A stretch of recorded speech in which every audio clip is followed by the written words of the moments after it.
Hi, I'm Godless Engineer and you're watching Atheist Edge.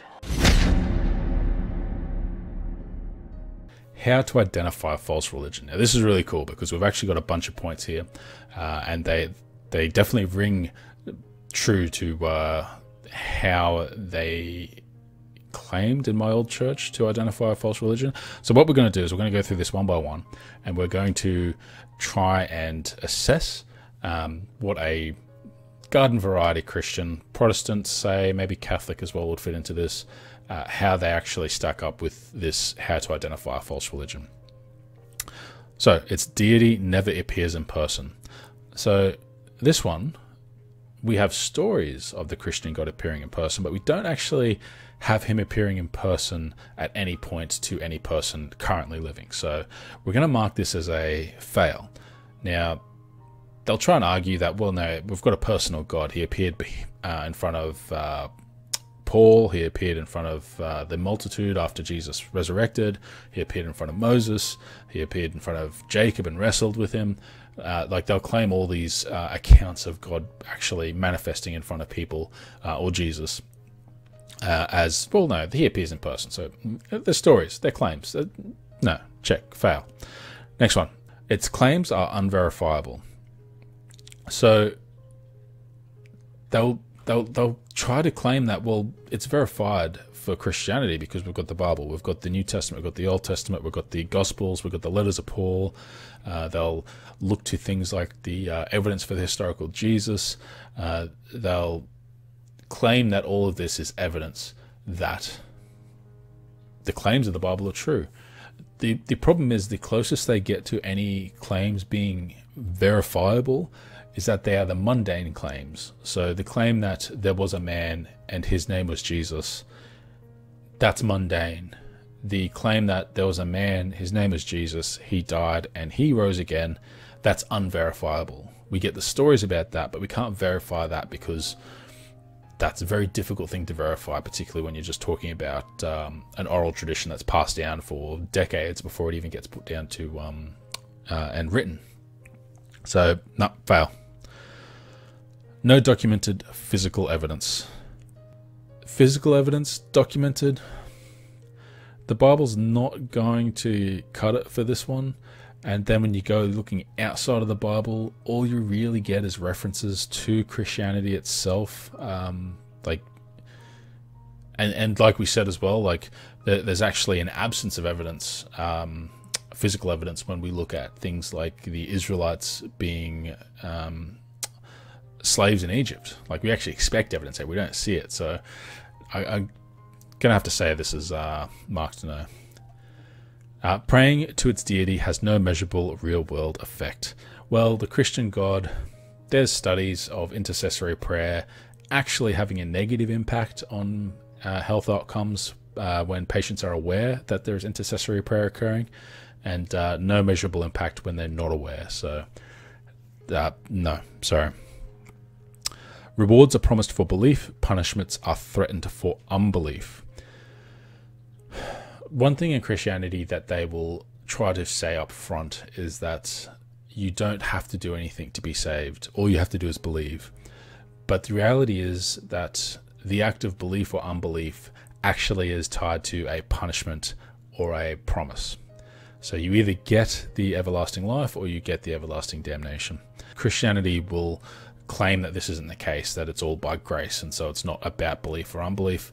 But they really hit this one pretty hard, in my opinion. To me, it's worse than a lot of religions that just ask you to act in a certain way or to do a certain series of sacraments or behave in a particular way to, get whatever it is out of that religion. Whereas Christianity is about being in a mind state that is actually controlled by the religion itself, while trying to convince you that it is not your actions which save you, but your faith that saves you, which is pretty dire, really.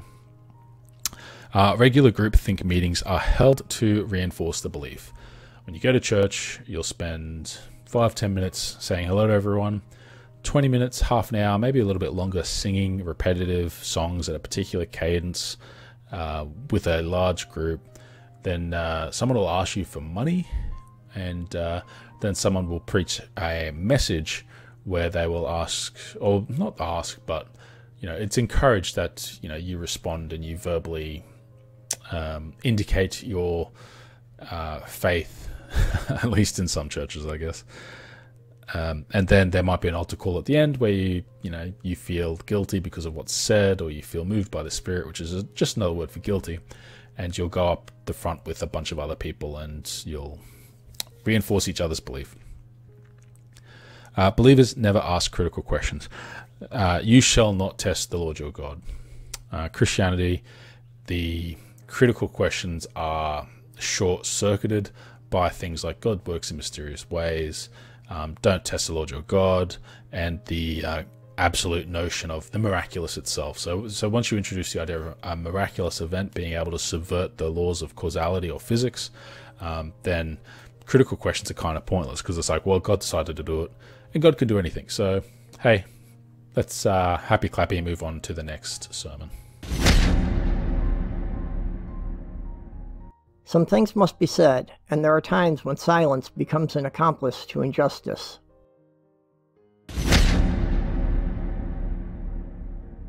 Though it is based on ancient witchcraft, Mother Goddess worship, and the archaic pagan beliefs, the Wiccan religion is only about 60 years old. For example, the Horn God wasn't even added to Wicca's pantheon until 1954. Many Wiccans believe in the power of spells, especially to ward off evil. Souls which survive one's death, karma in the Wiccan Rede, which states, "And it harm none, do as ye will." Actually, I still consider that an excellent brief statement of basic morality. Muslims are permitted, even encouraged, to lie if it will help spread Islam. This is a well-known teaching known as taqiyya. This includes lying to non-Muslims, lying to fellow Muslims, even lying to friends and family. And that is according to, it'll be on your screen. 1, 2, 3, 4, 5, 6 different places in the Quran.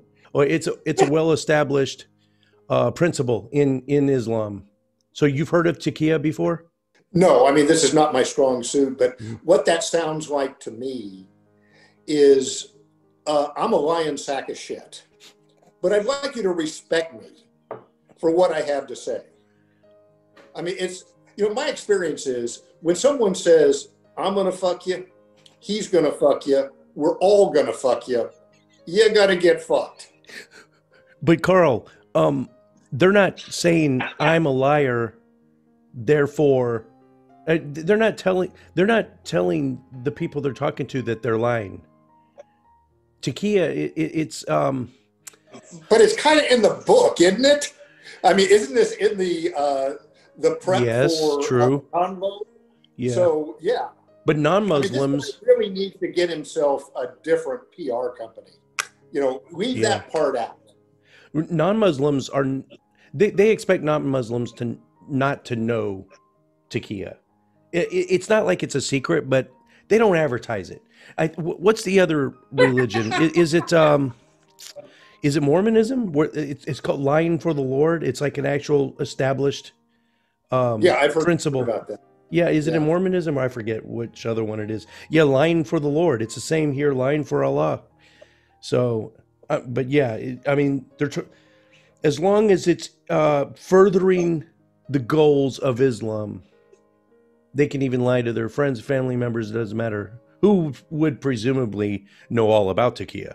So you're right. Yeah, I just kind of leave that one out of the book. If you're looking for credibility, saying, I'm going to lie to you, isn't the best way to start off the convo. No shit. Yeah. The central Christian tenets were copied from earlier Egyptian, Roman, Greek, and Persian religions, such as Mithraism and Zoroastrianism. Many have taken the claim further and posited that Jesus never existed at all. The early church fathers tried to sweep this embarrassing fact under the rug by inferring that Satan saw Christianity coming and planted similar stories and deeds into earlier religions. Tertullian defended the claim thusly: "The devil, whose business it is to pervert the truth, mimics the exact circumstances of the divine sacraments. He baptizes his believers and promises forgiveness of sins, and thereby initiates them into the religion of Mithras. Thus he celebrates the oblation of bread and brings in the symbol of resurrection. Let us therefore acknowledge the craftiness of the devil, who copies things of those that be divine. Justin Martyr, a 2nd century Christian apologist, put it this way: having heard it proclaimed through the prophets that Christ was to come and that the ungodly amongst men were to be punished by fire, the wicked spirit put forth many to be called sons of God, under the impression that they would be able to produce in men the idea that the things that were said with regards to Christ were merely marvelous tales, like the things that were said by the poets. Basically, Satan was so smart that he foresaw Christianity and preempted the miracles and teachings of Jesus by introducing similar tales and beliefs centuries earlier. I'll leave it to you, dear reader, to decide if this sounds like an acceptable explanation.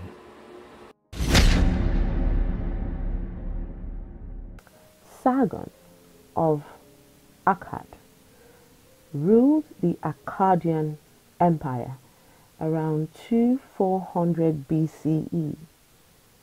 Moses was a religious leader and former Egyptian prince who lived about 1,100 years. Later, as infants, both were placed in reed baskets and sent down a river to avoid being killed. Additionally, both were discovered by a foreign culture and raised as royalty. Both became leaders. I will leave it to you to determine the veracity of the Moses story in light of this information. My opinion? Someone was copying the other. Any guesses? Who?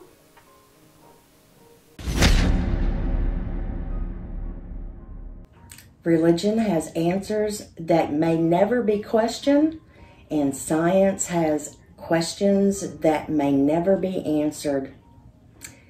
Pretty well sums it up. That's the state that we live in.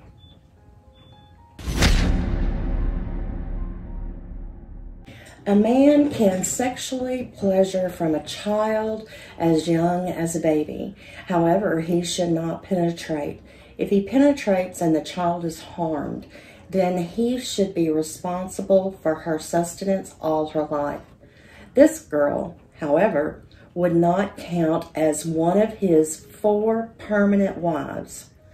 This man will not be eligible to marry the girl's sister.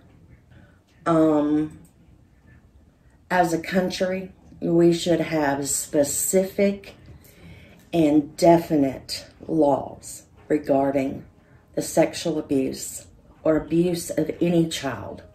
There needs to be stiffer penalties, and they need to include death. Nails used in crucifixions were used as jewelry and were highly sought after for their alleged magical healing benefits. And that's according to David Chapman. You've heard that before? In No. Ancient Jewish and Christian Perception of Crucifixion, a book by David Chapman. My first thought on this is maybe you ought to talk to Jesus about the healing power of crucifixion nails. I'm just thinking, there's the guy. He's the one you'd ask, and I'm thinking he's voting no. Just like spear in the side, not all that healing. It's not. I could see how they actually. It just goes to show you how much magical thinking there was back then. You know, even today with the cross around your neck, it's what is going on in your mind that you think this is a thing that Jesus is going to want to see you wearing. Exactly. So, come on, dudes. Did you read the book? Did you see what happened? Not a good weekend for me. who was the comedian? He said, "You think, if Jesus, if John F. Kennedy came back, do you think he'd want people walking around with necklaces with little sniper rifles hanging off of them?" If Jesus had slipped in the shower, we would all be wearing soap on a rope around our neck instead of crosses.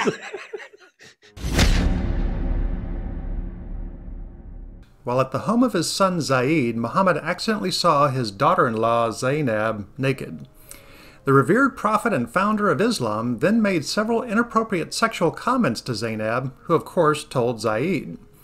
When Zaid confronted his father, Muhammad proclaimed it was the will of Allah that he marry Zainab.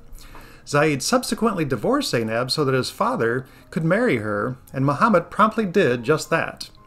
One of Muhammad's other wives, Aisha, was smart enough to raise the bullshit flag, saying, "Truly, Allah seems to be very quick in fulfilling your prayers." Well played, Aisha. Well played. Again, this is a prime example of the argument from authority. At first, the son Zaid accosts his father. "What are you, some kind of sicko? This is my wife you're coming on to. Are you some kind of lecherous, disgusting old man? Can you not control your sexual urges? And not only me, but our whole town is going to be aghast at this entire debacle." Muhammad answers, Allah's good with it. And Zaid supposedly says, "Oh, why didn't you just say so? Okay, we're all good. Honey, I'll divorce you so that Dad can have you. We're all good with Allah." As long as someone in supposed authority is okay with it, an otherwise questionable, if not outright objectionable happening is clearly sanctioned. As Susan B. Anthony once said, "I distrust others' interpretations of Scripture because it always seems to coincide with their own wishes." That's the beauty of coming up with your own denomination, sect, or schism. As Stephen Colbert said, "Freedom of religion allows me to interpret religious texts exactly how it fits my worldview already. And my new denomination cites an authority which gives me carte blanche to do as I will." Ha! And the faithful say that it is the non-believer that practices moral relativism.